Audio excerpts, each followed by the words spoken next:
So hey guys, as you see, the tank is up. Gonna kind of give you a little bit of update what's been going on. Haven't posted a video in a little bit, trying to get back into that. But anyways, the tank is going, the sump's in there. Got the lights mounted. It's been probably 2 months maybe since my last update, because I was late in posting those. But anyways, got the rocks in there. Got the skate going. I actually used the double cut. It's not Marco's rock. I will find what it is and put it in the video description or put it in the video captions. But I really like the rock. I did do some like top cut rock, I think is what it is, for some of the top pieces, but most of it is double stack. I did use the Dr. Tim's one and only, the InstaCycle stuff. So I got that in there. There are a strawberry, it's not a bloomy, I can't think of the name, but the big or the small purple fish, and there's a tail spot bloomy in there right now. Basically right now I'm kind of adding like a fish like 1 week or every other week at a time right now, depending on like my ammonium nitrate levels. They have been at 0. My nitrates, or my ammonia is at 0, nitrites are at 0. Nitrates have been like 1, 2, real low right now. So the cycle's going good. I don't have the lights turned on yet. I will wait until I get like a pole or just further along the cycle, because we all probably know that once you turn the lights on, you can get algae like crazy. So yeah, let me actually get you guys a little bit closer to the sump. Alright guys, so here's the sump. I did do like a custom return. So yeah, anyways, let's kind of go chamber by chamber. So I left the Red Sea return lines right now, or the overflow drains, I guess. I might change those out later.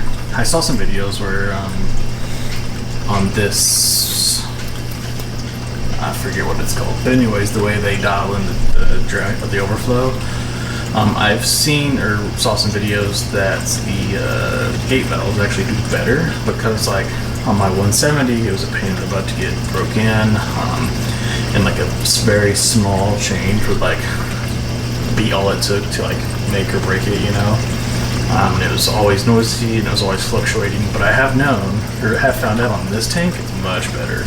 I think it's probably due to the water volume is much bigger, so the changes or the turns aren't as drastic. But this one is like so quiet and much easier to get tuned in. So I might not change that, and it's fine with me. If it ain't broke, don't fix it type of a thing. As you can see, I do have the felt filter socks, still running 4 of them. I change them every week on Saturdays. Put them in the dishwasher, put them in the bottom of our washing machine. Again, I'll show you guys that later. But I wash those pretty easy. Here's my, it's a refugium chamber, I guess, right now, but it's just empty. There's nothing in there. That'll be later. Do have the little baffle in there. I did go with the Red Sea skimmer. My LFS has one, and it was doing great on his system, so I thought, why not? I believe it's the 600 meter version. Basically, there's like a 300, 600, and 900. I didn't want to go to 900 because I don't want to overskim it. Just because these days it seems like, reefers have more of a problem with low nutrients than they have with high nutrients. Especially if I am going to put a refugium in there, I don't want to like starve the system, so I went with a smaller version. One thing to note on this, if you can see, let me see if I can figure out how to do this real quick. Yeah, there we go. So, this guy, there you go. This line right here is tied into the skimmer. So on my old system, I actually had a, what is it called? CO2 scrubber. BRS has videos on them, but anyways, it takes CO2 scrubbing media, raises your pH because you plug it into the intake of the skimmer. It works really well. Like I would constantly get 8.2, 8.3. The problem is you kind of really go through that media. You can do like a solenoid valve or whatever to shut it off when you don't need it, and that will save it. But I kind of didn't want to do that. So what I did on this system is I actually, on the intake of the skimmer, it's actually going to this tubing. And this tubing, you can see, let me see if you can see, there's a whole bunch of wires right there. Let me see if I can scoot over. Yeah. But anyways, you can't really see, but there's a whole bunch of wires there that goes through the wall, and my garage is actually on the other side. And that tubing basically just sticks out on the other side, and it basically takes in fresh air, or at least fresher air than the house. It's not the freshest, but whatever, you get the idea. And right now it hasn't been like great. It's been like, 8.1, 8.05, stuff like that. But my 170, which is actually just like right next to this tank right now, is like 7.8, 7.9. So it's raised it quite a bit. We'll see how it does more, like when I have like actual fish in here and stuff, consuming oxygen, and all that good stuff. So we'll see then how it works. And also once I get through Fujinon, that'll help a little bit. We'll see how it goes. Anyways, I think I'm be good and don't need to run a CO2 skimmer or CO2 scrubber. Anyways, there's nothing else in that chamber right now. Let me see if I can scoot closer. Oh, sorry about that. Yeah, you can't really see, but in there's the Reef Octopus Barrios 8, I think it is, the big one basically. Because if you see, I did do a custom return. It's a 1.25 inch all the way, and then it kind of tees up and goes up to the return on the Reefer. Basically 1.25 inch plumb down to 3/4. You're definitely going to lose some head pressure. You're not going to get great head pressure off of this, but it's good enough for what I need it. And it actually does crazy. So it works really well. There is actually a slight leak in this joint right here. It's super irritating. It's the first time I've ever had a leak in plumbing, but whatever. I had to order this whole section again, and let me tell you, like 1.25 inch connections, fittings are not cheap. Food for thought. So yeah, so I got to redo that. And then if you can see, I have unions and a gate valve, or a ball valve, whatever you want to call it. So I am going to do a manifold right here. So I have plenty of room. So what I'm probably going to do there is I'm probably going to try a calcium reactor on this tank. Never done a calcium reactor, so I'm probably going to fail super hard, but I'll figure it out. So I'm probably going to do a calcium reactor. I might maybe do a GFO reactor and carbon reactor as I need them, but I don't plan on having them like all the time on the system, kind of as an as-needed basis. So yeah, that's kind of that. Let me talk about what I'm dosing real quick. And monitoring, I guess, because it's all in this one shot. So basically with the probes real quick, there's the conductivity probe. It's sort of flaky sometimes. I don't always trust it. There's the pH probe. Everybody knows that. The heater probe. Right now they're all in this return chamber, which I might maybe move later because you will get some bubbles in these probes. So like right now I kind of have to like shake them every once in a while. Actually it's doing bubbles right now, like as we talk. So every once in a while I'll shoot out like a whole burst of micro bubbles. So you should be wary of that. It's just I only have the one probe rack right now, and I really want the heater on this chamber because it's the first chamber from the display. So eventually I'll probably put another probe rack on the other side, but then in the actual return chamber, so there's not any bubbles. Anyways, you can see in the back I have the Neptune AZK system. I really like it personally. There's a lot of reviews about the optical sensors going out. I personally haven't run into that issue yet. Once I do, I might have different opinions, but like right now it works perfectly. I like it. As you can see, the RO feed line kind of goes up to that same hole, and it's plumbed out to the garage as well. And I'll go through that in a later video. So as far as right here, this is another probe rack. And this is kind of a dumb thing, but I could probably actually put those probes right here. I just haven't really thought about it. So here, I'll fix that. Anyways, so on that probe rack, there's the white line is the salt water line, and the black line is the waste line. So what that is I'm using my doser from my old system, because I changed it to calc washer, whatever, however you say it, calc washer, when I stole the dose off of it, and basically what I'm using that dose right now is for auto water changes. So, and I might share mine like Apex setup if people want it. To me that stuff's kind of sort of self-explanatory, but I can go over it if I need to later. But anyways, so I have it changing, I think it's like 3 or 4 gallons a day, and I have a big 50-gallon basically container on the other side of the wall.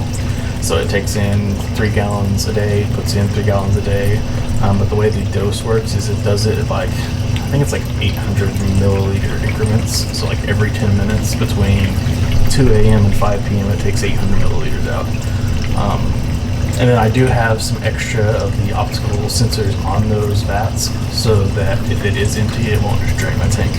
I mean, but that being said, draining, 800 milliliters every 10 minutes, yeah, it's going to do like maybe 300 or 5 gallons a day, but it's really not going to like drain the tank. It'd have to be a couple of days.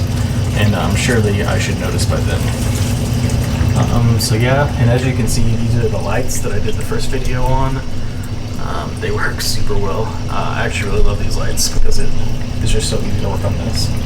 Of course, sorry guys, I am still breaking in my skimmer. It's going a little nuts. It's been doing this for several weeks. I did watch a video from Milov's Reefer, and he made a video once. It's like, if the skimmer's doing this, sometimes you just need to like empty the line into a bucket and let it get all the crap out. And I did that one day, but I kind of let it empty like 5 gallons, and that's all I did at the time because it was kind of annoying and I didn't want to keep waiting on it. So I might have to do that again. But I think also once, I get other crap in here, other fish and other things, I think it'll start doing a little better. But we'll kind of have an update on that later. So yeah, let me just show you guys the door real quick because I think it's cool. Oh, I do have the heater. It's a Phoenix heater in this chamber right here that I forgot about too. It's controlled via the Apex. There's no controller, there's no temperature program or anything. So yeah, the door is super simple. If you look at it, let's see, yeah, right here, it's just a magnet that hits basically, if you can see it right here, let me scoot over, sorry. Yeah, if you can see it hits this magnet, so basically it goes right below it. And let me fix the focus on that.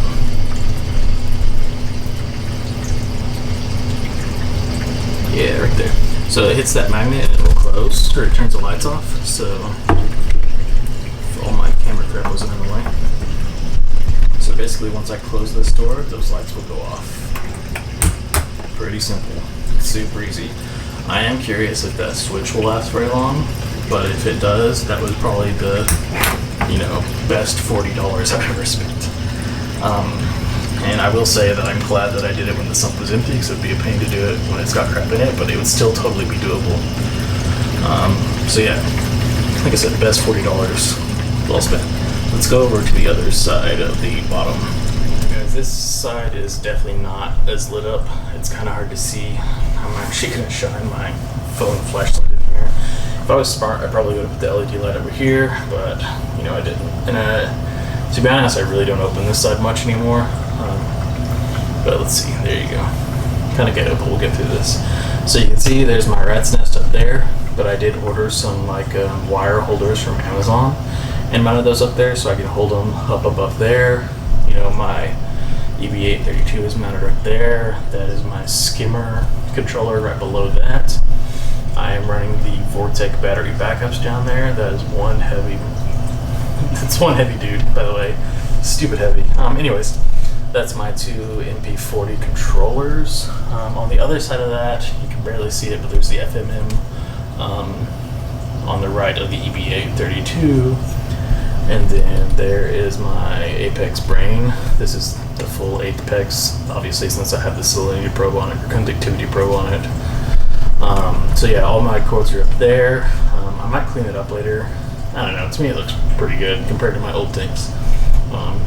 I like it so far because I have like all this space down here. I'm super pumped about it.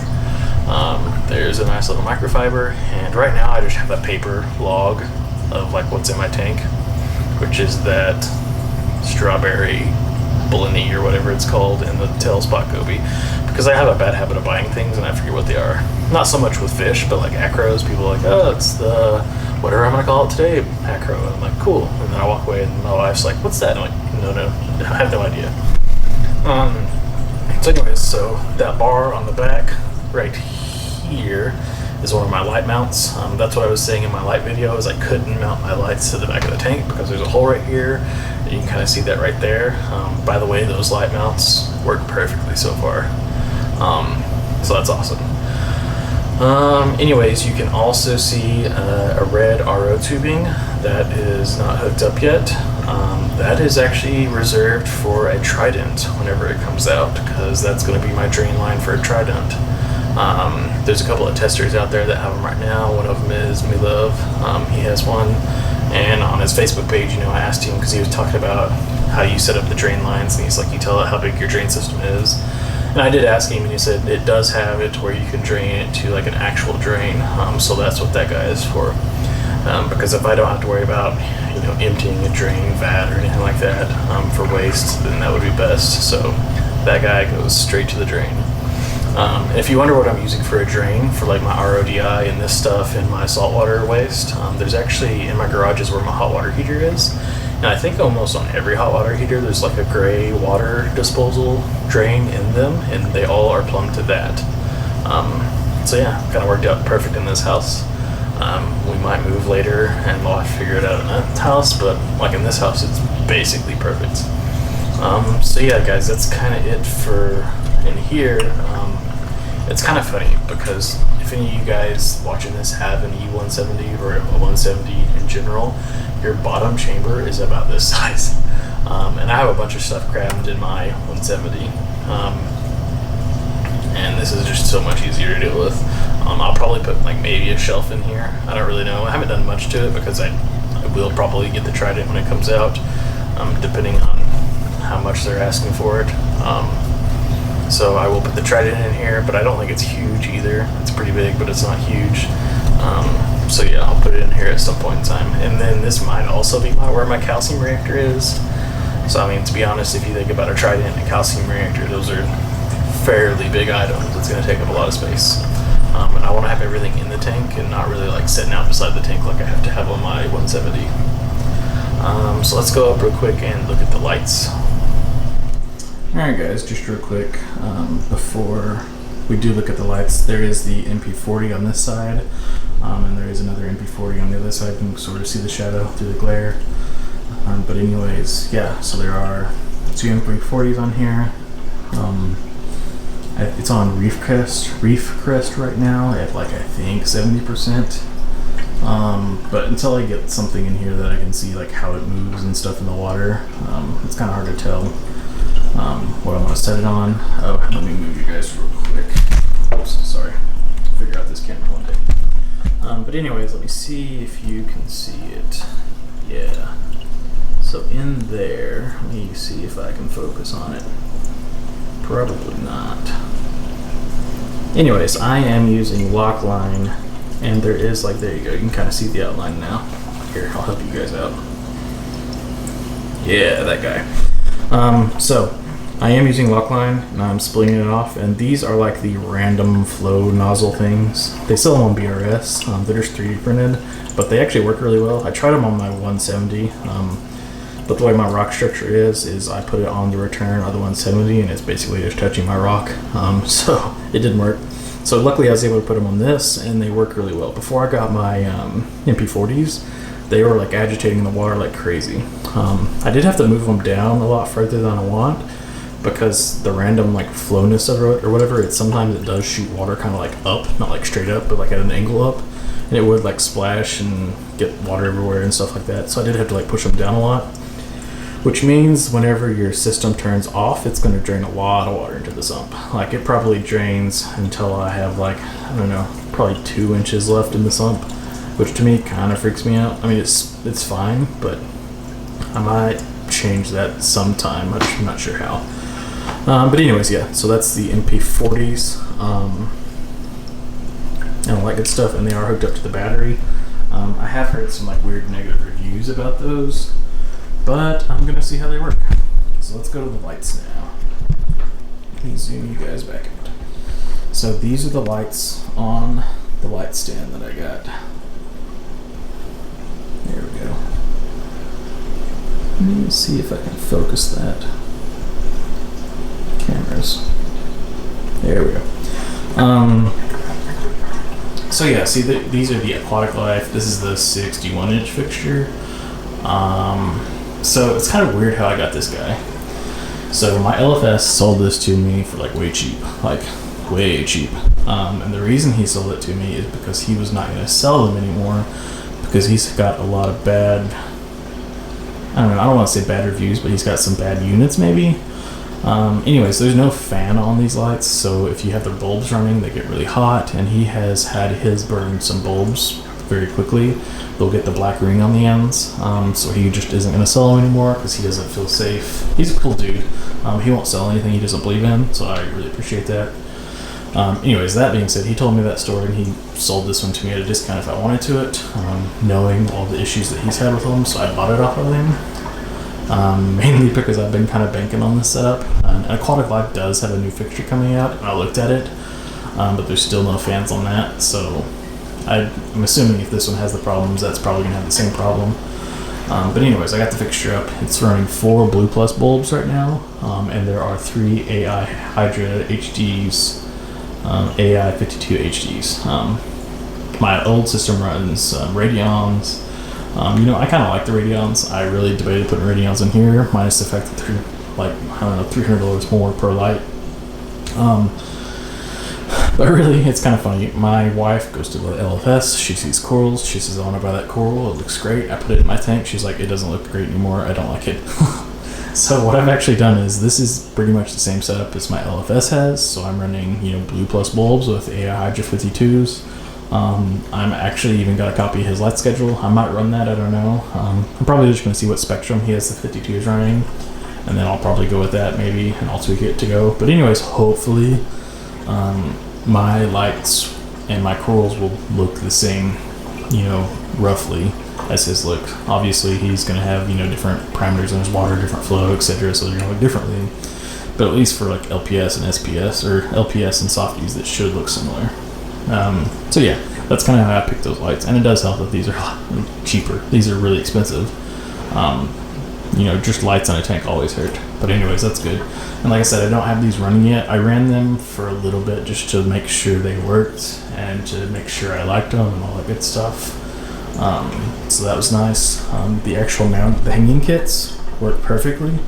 Dude, it's kind of a pain to hang this at first. Me and my wife got it, but should have been smart and did it before I put the tank in place, since they are mounted on the wall, but obviously I didn't, and I was kind of nervous.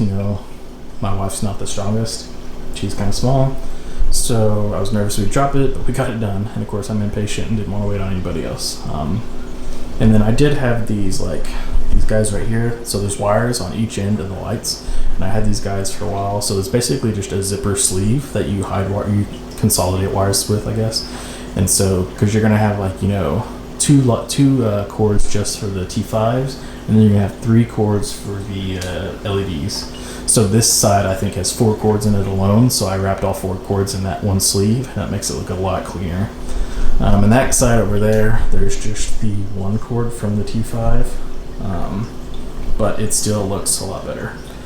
And as far as the kind of my review of the hanging kit, I like it, but it is kind of a pain to get it level and stuff. Like, I don't know, it's a pain. You kind of got to keep working with it. I probably worked with it for like an hour or 2, like no joke.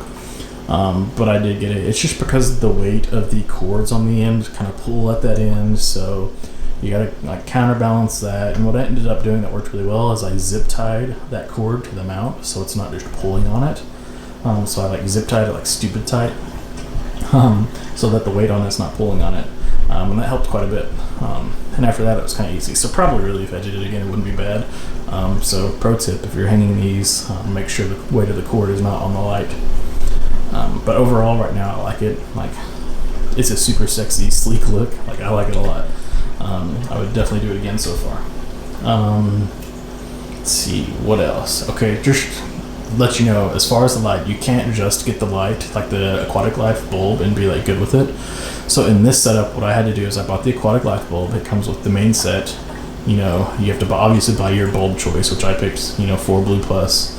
I bought the decorative end caps, these guys right here, because if you don't buy those, the cords are just kind of going to be sticking out the side, and you've got to manage them. They come with some cord clips, but they look kind of trashy and don't look as good. And to be honest, they are only $30 for the pair, which, we all know this adds up. If you're in this hobby, it's not cheap. But anyways, it's not that much to do that, so I bought the end caps. I love them a lot. Basically, there's 2 channels for the different cords. The fixture only comes with 2 of the wire mounts, the wire hanging kits. So if you're gonna do like I did and like spread the weight of the fixture over 4 different mounts, then you actually have to buy another set of the wire hanging mount things. And I didn't find them on BRS or anything. They might have been on like Amazon. I didn't really look. But I actually ordered the end caps and the extra wire kit from Aquatic Life themselves, just because reasons. But yeah, guys, that's kind of it. If you guys want to look at the scape real quick, you can look at that. Look at what fish I have in here that are out. One second. So here's the scape. So this is the middle, right below the overflow. I went through several iterations. This is kind of what I come up with. I like it. There's some parts of it I don't like. I do like that there's a lot more depth in this tank. It's like this rock is set out much further than this one. Here, let me go to a different angle. So you can kind of see, you know, there is some depth to the tank. And I like that. There are some like swim holes for the fish and stuff. I made sure I left myself plenty of like sand space because I do like some metal PS, on the bottom. So that's good. There, let me see if I can get him. Is I forget what his name is, the strawberry fish basically. My wife has already nicknamed him Strawberry, or Berry I think is what it is. So he's in there. There's a tail spot Lenny in here. Luckily I was able to find him. He's like in this hole right now. Kind of hard to see him, but anyways, he's in there. There's tons of holes in here, so you never know if he's alive or dead or whatever. So, but anyways, he's in here. But yeah, like the scape's good. Got lots of agitation, lots of water flow, lots of oxygen exchange, which is good. You know, to be honest, guys, I didn't cure this rock or anything. So I'm asking for a world of hurt. Like, I'm going to leach phosphates probably like crazy. I'm hoping not. Actually, to be honest, I used dry rock on my last tank and it really wasn't that bad. I did have some hair algae and spots that just no matter what I couldn't get away with. I'm probably going to have the same issue here, but kind of like BRS has the Tang gang. I eventually plan on getting like a Tang gang and hopefully they'll help out. But I do plan, you know, I do kind of expect the first year or 2 to probably just kind of suck. And it could be longer than that, you know. You never can tell how long the phosphates are going to leach. And it's also kind of hard to tell, like, you know, when the dead is going to like completely leave the rock or if there is any in there. So it's always just kind of a gamble. You don't really know. But anyways, that being said, I didn't want to do cured rock because I didn't want to chance getting Aptasia or any other kinds of pests in here. Even though like I might add pests, but to be honest, I would rather add the pest. I would rather blame myself than being like, well, I'm stupid about live rock. Which, I mean, there's nothing wrong with live rock. I think it's really a big matter of opinion right now. But anyways, that's my setup. That's the tank. You've seen the sump. You've seen like the little control box center. You saw the lights. You saw the MP40. I just kind of want to give you guys an update because it's been a while. The tank is filled. It is sitting here. It is cycled. You know, this is actually the second Reefer 170 I got, at least the display. The first one was dropped on delivery. And that's a story I plan on doing soon. I keep saying I'm going to do it. But long story short, I hired a company to help me move in the house because, like I said, it's just me and my wife. She's small. I'm just one dude. I live in a city where we just moved to recently. So I don't know a lot of people. I just don't want to put it on our shoulders. And to be honest, I didn't want to drop the tank and be out, you know, $3,000 or whatever it is. So in retrospect, I would totally tell every single person I ever know who's moving a big tank to hire a company to move it. And this was like an aquatic maintenance company. They do, you know, cleaning out tanks. They do water changes for people, maintenance for people. They do installs, and they obviously deliver tanks to people. And I hired them. It was like $200, but to be honest, I would have paid them like $500. Don't tell them that, but I would have paid them $500 just because we did drop the tank. They use suction cups. The suction cups let go, you know, smashes on the concrete outside. Thank goodness it was outside, not in the house on the tile floor. But anyways, they smashed it. Dude was able to claim it on his insurance. I'm sure he had a deductible that he was out, but luckily he was able to claim it. got a new tank, got me set up, and I'm good. But man, I was nervous like the whole time because you never really know. Like, he said he was gonna like fix me up the whole time, and I'm like, dude, just don't screw me over and we'll be good. But no, dude, like, I would totally promote this guy all over the place. Like, he treated me right. Like, I'd love him.